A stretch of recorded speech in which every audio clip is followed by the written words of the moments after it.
Rus, Američan a Slovak sa hádajú, kto z nich má najtvrdší chlast.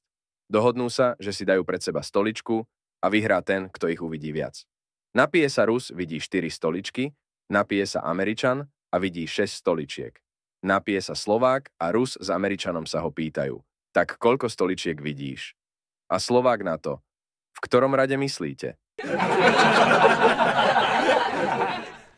Príde babka k doktorovi a vraví mu: pán doktor, mne tmavnú nohy. A umývate ich? A to pomáha? Pani učiteľka, má srdiečko nohy? Pýta sa Deško. Nemá. Ako si na to prišiel? Čuduje sa učiteľka. Včera som išiel okolo senníka a počul som: srdiečko, roztiahni nožičky.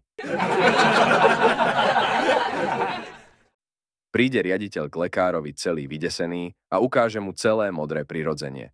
Lekár si ho prezerá a vraví: to je v poriadku, len povedzte sekretárke, nech sa utiera normálnym papierom a nie kopírákom.